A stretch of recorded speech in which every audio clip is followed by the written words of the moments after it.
No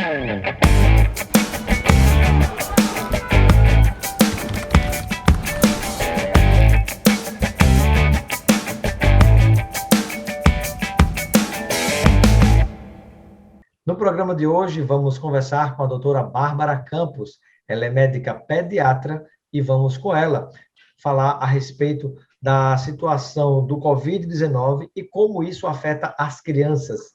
Será que os mesmos cuidados que a gente tem com os adultos tem que ter com as crianças? Existe vacinação para as crianças? Como é que fica a situação das crianças poderem frequentar ou não as escolas? As crianças podem participar de aglomeração? Tudo isso e muito mais no nosso programa de hoje aqui na Band com a doutora Bárbara Campos. Seja bem-vinda ao nosso Espaço Cidadão. Olá, obrigada pela oportunidade que vamos conversar um pouco, né, sobre o coronavírus e as crianças. Na parte pediátrica, vamos entender como é que funciona um pouco disso e a importância da transmissão entre as crianças e a população. Muito bem, e falar também sobre os principais cuidados que os pais e as mães devem ter. Mas antes disso, eu gostaria de um comentário da doutora Bárbara Campos em relação, né, a uma nota técnica que foi editada pela Sociedade Brasileira de Pediatria, né, trazendo algumas novidades, alguns estudos a respeito do coronavírus nas crianças. O que é que você pode compartilhar conosco a respeito desses estudos, doutora Bárbara? Vamos lá. Ontem saiu uma nota técnica relacionada aos dados epidemiológicos da Covid-19 na pediatria. Devido a esse novo pico que estamos vivendo aqui no Brasil, foi lançado dados epidemiológicos para fazer uma comparação entre o ano de 2020 e esses 3 meses do ano de 2021, no intuito de pesquisar se nas crianças aumentou taxa de gravidade e taxa de mortalidade, né? E depois dessas comparações e dos dados epidemiológicos que foram colhidos, graças a Deus foi visto que não houve, até o momento, né, aumento de casos de gravidade e mortalidade na faixa pediátrica. O estudo, ele coloca... Em crianças, no caso, né? Isso, ele coloca a faixa entre 0 e 19 anos, de crianças a 0 até adolescentes de 19 anos. Então, os dados estudo para crianças e adolescentes, de 0 a 19 anos. Isso, o estudo foi coletado nessa faixa. Nesse estudo, doutora Bárbara, já estão contidas as informações dos novos coronavírus que já estão circulando, pelo menos nos adultos, em sua forma mais grave, ou ainda eram os dados do, digamos assim, coronavírus original? Não. Se a gente faz uma extrapolação de que sim, já contando com essas novas variantes. Por quê? Foi visto justamente os dados de 2021, tá? Então, já foi contando com essas novas variantes que está circulando no Brasil. Foi feito isso justamente para a gente saber se nas crianças essas novas variantes estão causando maior gravidade e letalidade. Foi justamente para isso. E foi visto que até o momento, né, eu gosto de frisar sempre que até o momento, até esse mês de março, o estudo frisa bastante isso, que, graças a Deus, isso não foi visto na faixa etária das crianças, de 0 a 19 anos. De fato, até houve uma redução nessa letalidade e crianças hospitalizadas, né? Então, respondendo a sua pergunta, sim, já foi considerando essas novas variantes, porque justamente pegou esse intervalo de tempo que já está circulando aqui no Brasil, essas novas variantes. Doutora Bárbara, agora isso significa dizer que os pais e as mães, os avós, os tios, as tias, devem ou podem ficar menos preocupados com as crianças e relaxar nos cuidados? Não, de forma nenhuma. Isso é uma notícia que reforça o que já foi visto no mundo inteiro, que as crianças, né, graças a Deus, se não um desastre mundial ia ser muito maior, elas são menos acometidas, 95% das crianças evoluem com formas leves a moderadas, Porém, e as crianças realmente elas transmitem menos do que os adultos. Porém, no momento que estamos, né, no momento crítico, eu me arrisco a dizer até que é o nosso pior momento da pandemia, né, muito mais do que há um ano atrás. O pensamento tem que ser o oposto, né? Tem que ser de grande preocupação com a nossa responsabilidade social. Não é porque uma criança ela vai adoecer levemente, ela transmite pouco, mas ela pode transmitir, pode levar os transmitir, e pode isso, pode transmitir para alguém mais fragilizado que acabe morrendo, né? isso, exatamente. Costumo dizer sempre aos meus pacientes, é uma taxa baixa, né, de letalidade, De causar porém, morte, né? exatamente, causa poucas mortes nas crianças. Porém, se o seu filho tiver nessa taxa de 2%, para você vai ser 100%, né? E, além do que, ele pode A transmitir para morte uma de um outra filho para a pessoa, mãe para um vai avô. significar 100% de perda, né? Exatamente. Ou essa criança pode transmitir para um avô, para uma avó, e que chega a falecer, né? Então, no momento que estamos, jamais é pensar de forma a relaxar distanciamento e medidas e protocolos de segurança. Então vamos, já que as crianças transmitem pouco, elas adoecem pouco, vamos juntar as crianças da família e vamos brincar todo mundo. De forma alguma. No momento que estamos, é um momento crítico, não é para levar crianças a parquinhos, se for brincar, brincar em áreas abertas, criança da mesma família, que não tenha contato com outras crianças, que mais? Usar sempre máscara, conversar sempre com seu filho, a fazê-lo entender, porque as crianças se adaptaram melhor que os adultos ao uso de máscara, a distanciamento social, eles compreenderam isso daí. Então, converse sempre com seu filho sobre a importância das medidas de segurança, né? Higienização das mãos frequentes, só sai de casa realmente quem precisa sair, precisa trabalhar, vai trabalhar de máscara, lava as mãos, as crianças não vão para shopping, não vão brincar em parquinho junto a outras crianças, não vão se reunir em churrasco.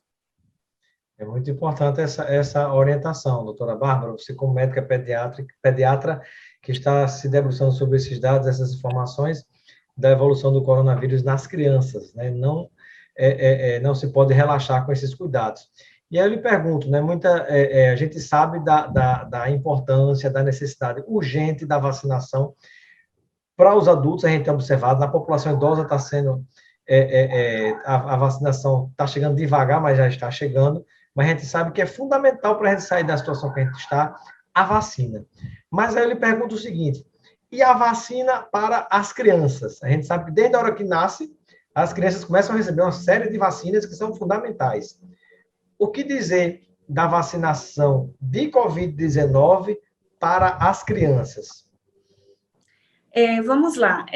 As crianças são um recorte da sociedade bastante importante, né? Elas significam um percentual bastante importante. Porém, a gente não se pode começar testando vacinas em crianças. Fez em adultos, né? E agora já se começou ao recrutamento de crianças para fazer parte dos testes que vão começar a testar. Isso é muito, até lhe interrompendo, isso é muito bem lembrado por você, né? Porque antes da vacina chegar de forma mais massificada às pessoas, foram feito um recrutamento, você usou uma palavra muito importante, né? Pessoas foram recrutadas para se fazer o teste da vacina e hoje, né, se aprovou e se viu que ela é fundamental. Então, o mesmo jeito, a mesma coisa já está hoje no mundo acontecendo com as crianças, não é isso? Isso, exatamente. Inclusive, já foi lançado até esse recrutamento de algumas crianças aqui em Natal, né, por um laboratório que agora não estou lembrando o nome, mas já para começar exatamente esses estudos nas crianças e começar a testar a vacina para poder chegar na população pediátrica.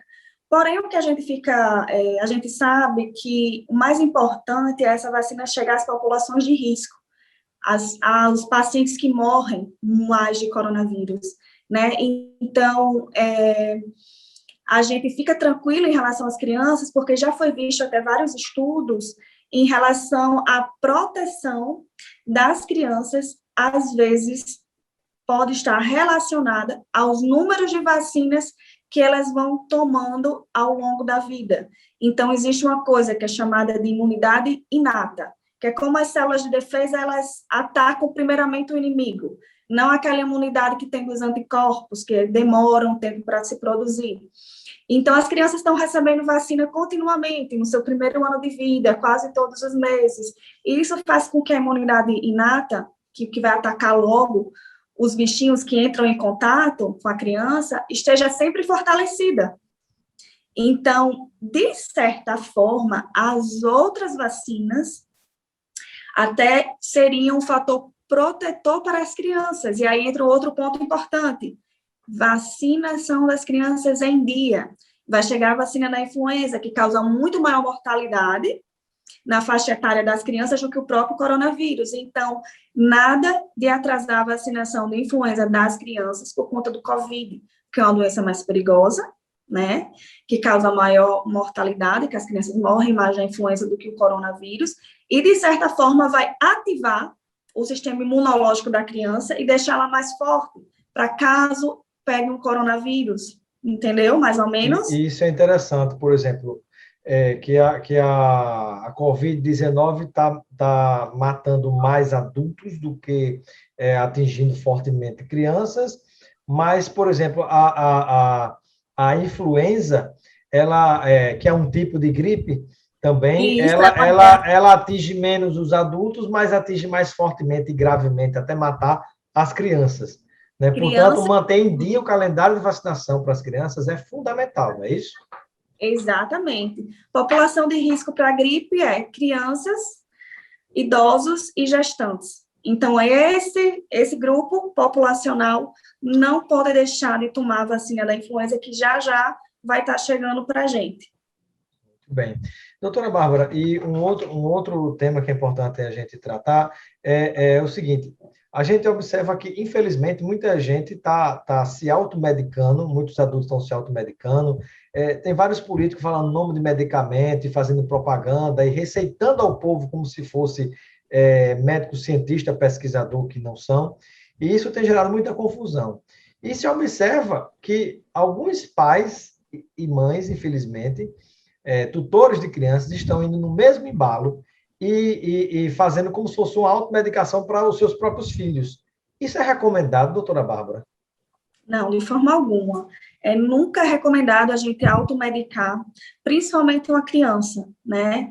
Essas formas dos tratamentos precoces, tratamento precoce, que às vezes fazem em adultos, não é recomendado nas crianças. Por quê? Como a gente já bateu na tecla, as crianças, poucas são as que evoluem com gravidade.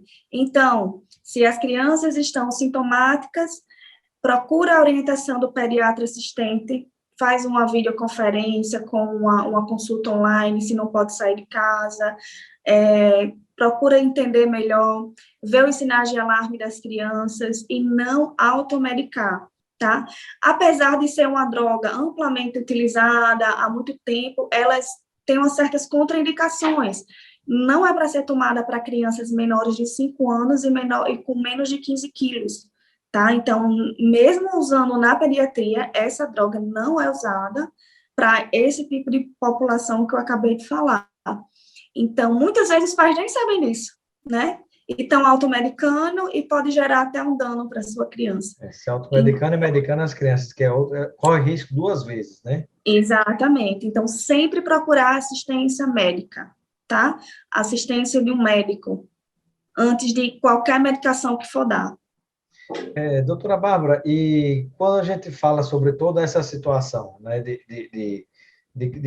das crianças e às vezes os pais ficam desesperados em casa, né, muitas vezes pedem até a escola porque ficam desesperados, porque estão convivendo com o filho dentro de casa, às vezes misturando com o trabalho, com cuidar da casa, com tudo, né, outros, de fato, preocupados com o nível de escolaridade da criança que, de repente, naquele momento ele vai parar, vai deixar de evoluir. Já outros pensam também muito na saúde.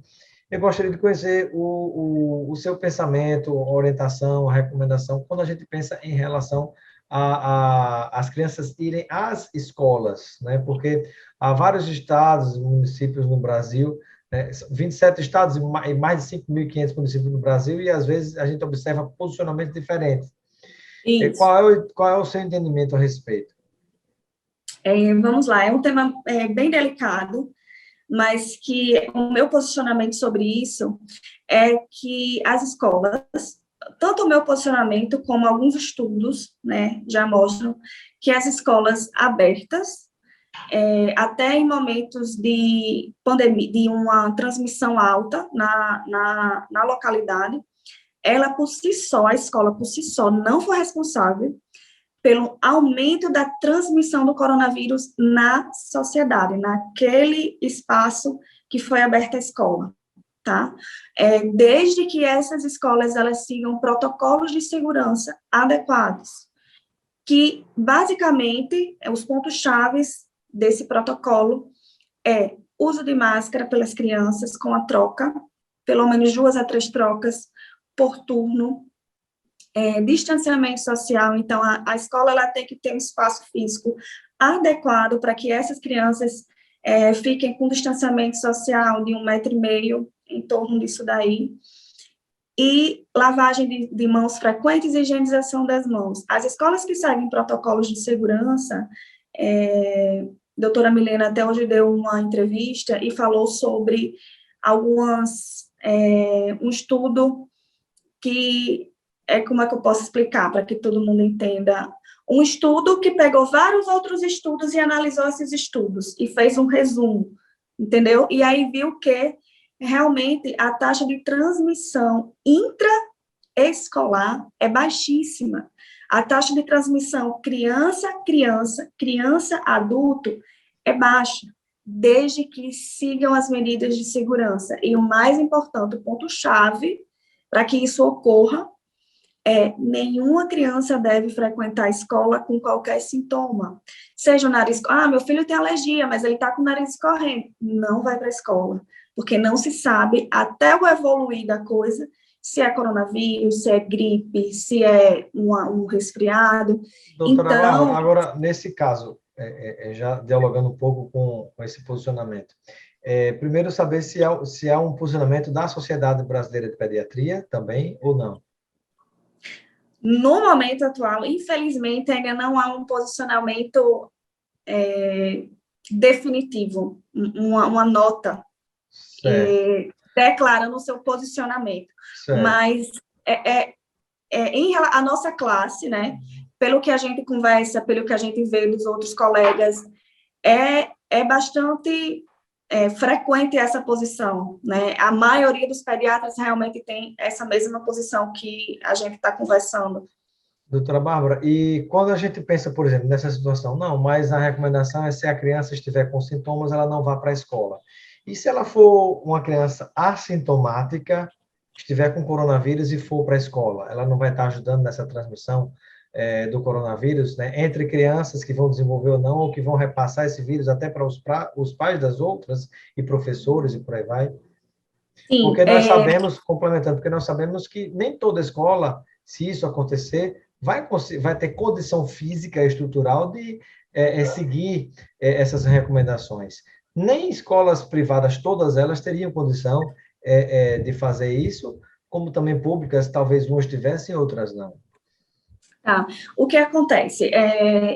De fato, essa pergunta é bem pertinente, mas nesse ano que a gente teve, já temos um ano aí, né, de pandemia, e alguns cantos que ficaram fechados, outros cantos que ficaram abertas, escolas, e com isso, como eu disse, vários estudos eles foram produzidos, e todos eles mostram que a taxa de transmissão das crianças, entre criança e criança, e criança adulto, no caso, criança professor, gira em torno de 1,8% ou 1,5%.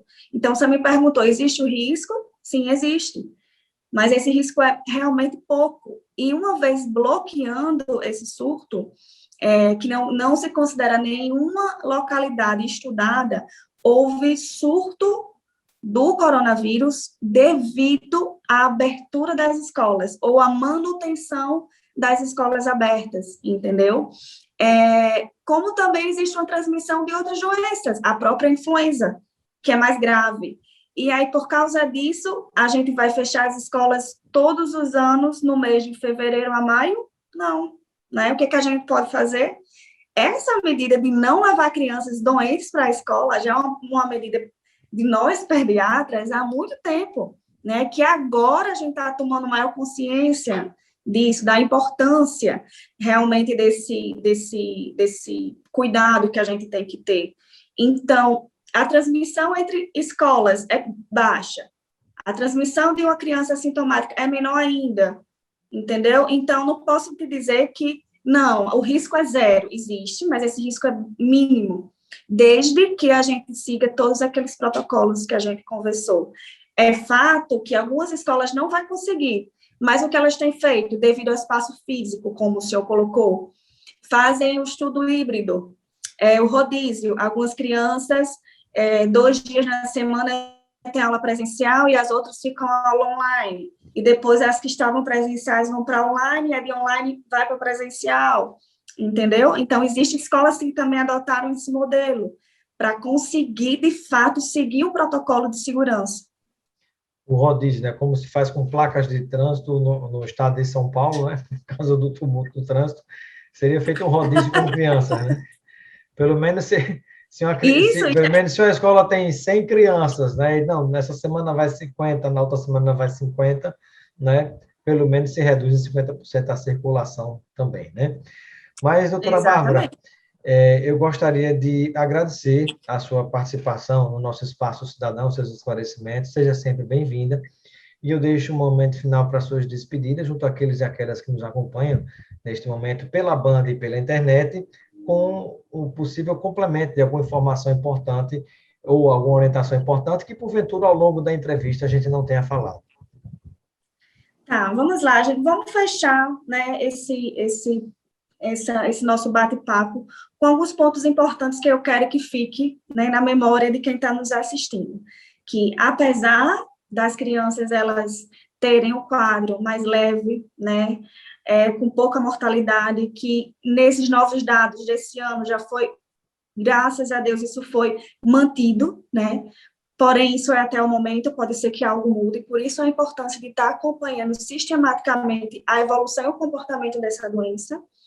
E estamos vivendo um momento crítico. Então, não é por isso que vamos relaxar. Pelo contrário, nesse momento temos que ter muito mais cuidado do que temos antes, que é, como a gente já falou, as crianças não devem participar de aglomerações, não devem ir a parquinhos junto com outras crianças, ir para shoppings, se encontrarem com outras crianças que não seja a mesma de sua convivência e do domicílio, tá? E o mais importante disso tudo é adotar as medidas de comportamento seguro. As crianças, elas seguem muito os seus pais, as suas referências, então nós, adultos, temos que ter essa responsabilidade, andar sempre de máscara, higienizar as mãos com frequência, só sairmos para locais que realmente sejam necessários, a nossa movimentação e circulação. E, de novo, o mais importante, isolar os casos suspeitos. Eu acho que muita gente já viu aquela figura que tem os palitos de fósforo. Você já viu essa? Uhum. Tem os palitos de fósforo queimando, e aí aquele que está no meio é puxado para baixo, ou seja, ele é tirado, ele é isolado, e aí bloqueia a chama de passar para os outros, né? Então, acho que é hora da gente se unir, sendo que distantes, num pensamento coletivo, né, de responsabilidade social mesmo, e enfrentarmos mais uma vez esse momento, e que a gente consegue controlar com distanciamento social e torcer para que essa vacinação em massa ela corra, né? Ela ande. Possível, Exatamente. E os pais vacinar suas crianças, principalmente contra o influenza que está chegando agora. Não tem a vacina do coronavírus, mas tem a da influenza, que é muito mais importante no momento. Perfeito. Muito obrigado, doutora Bárbara. De nada.